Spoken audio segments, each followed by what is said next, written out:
Konnichiwa, hi, I'm Angie. Today we are making Shiratama Dango. Let's start cooking. So what I have here is Shiratama, which is glutinous rice flour, which is 26 grams. We are going to add in slowly the water. This is about 23 cc of water.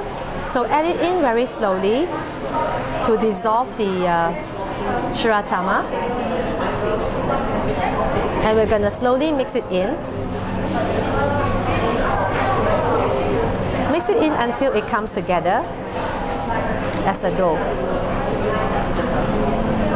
So press, keep pressing and mixing.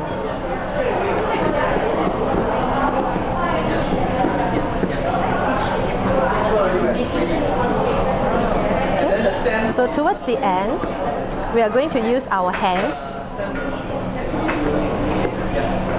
and we're going to make it into a dough with our hands.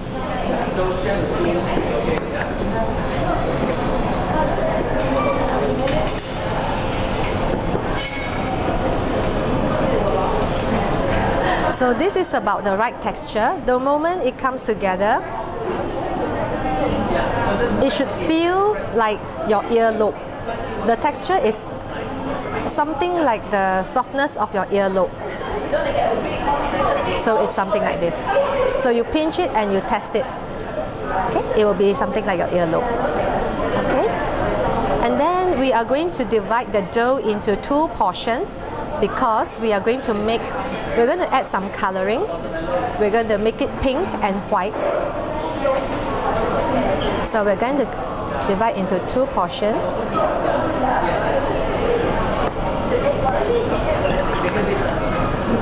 Okay, so this is one portion. We're going to again divide into two portions. We're going to roll it into a ball.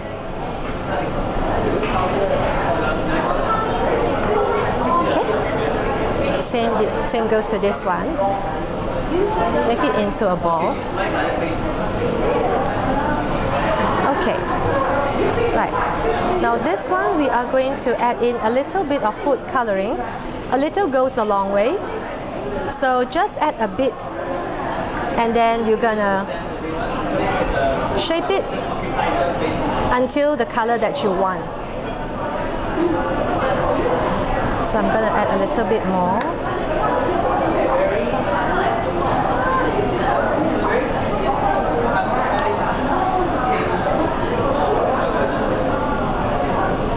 So keep kneading until it comes together.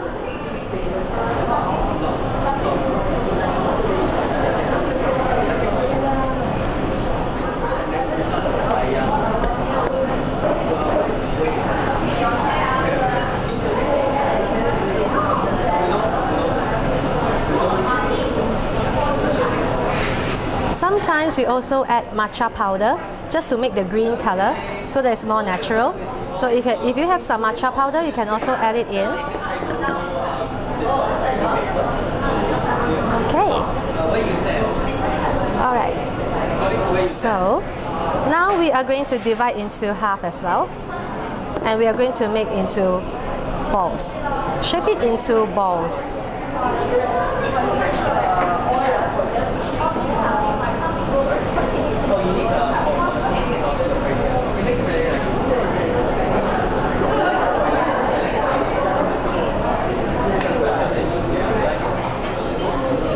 Okay, so now we are going to boil the dangos. So we have two pink dango here. So we are going to put it into a pot of boiling water.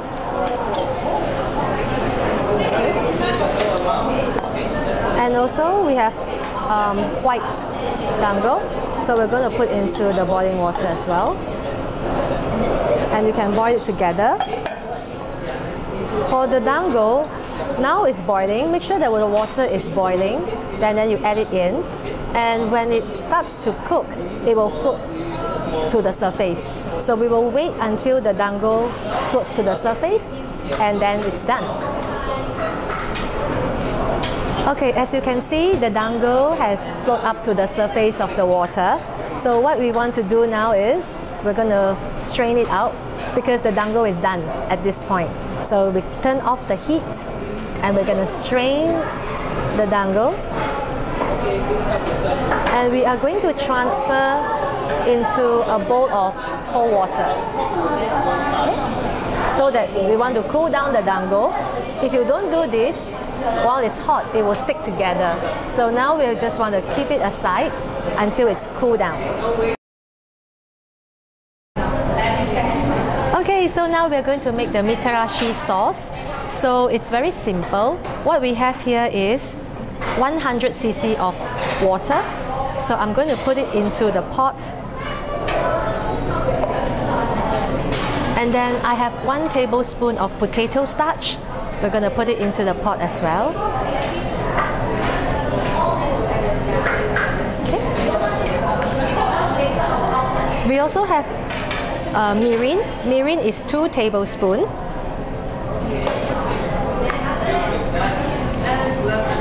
Sweet soy sauce, 2 tablespoons.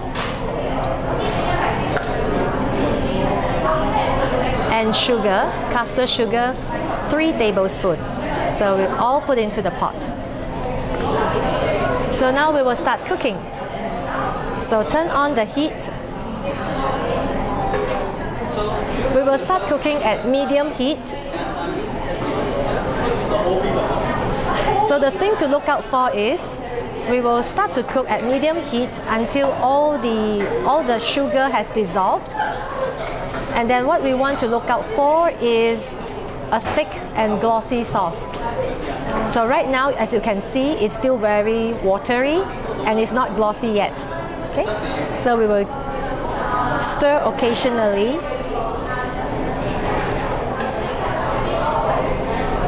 Now you have to constantly stir it because there's potato starch in it.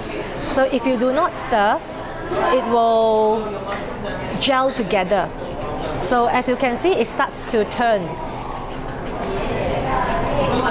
The color has started to turn and it has become more glossy now, which is different from the start. Alright? Now as I go, I will turn down the heat. I will lower down the heat to low. And we are there. As long as it's turned glossy and it smells this sweet fragrance of the soy sauce, and we are done. Okay, as it starts to bubble, we are done. And you can turn off the heat. And this is the consistency that we want to look out for. Okay, like this. This is a beautiful sauce to go with your dango.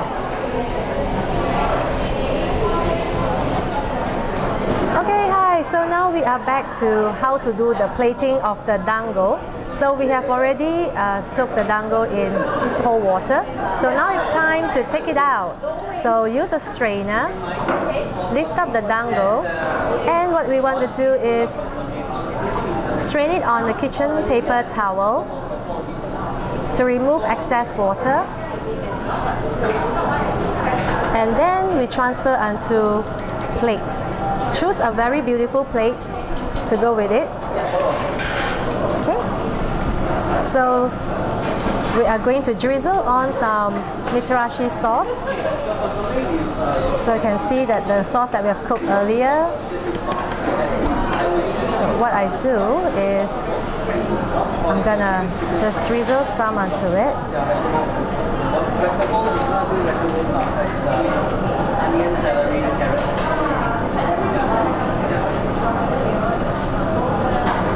Okay, and then take a little bit more, and we're gonna drizzle onto the pink one.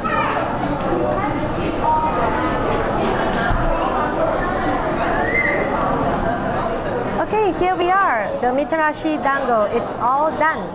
So enjoy!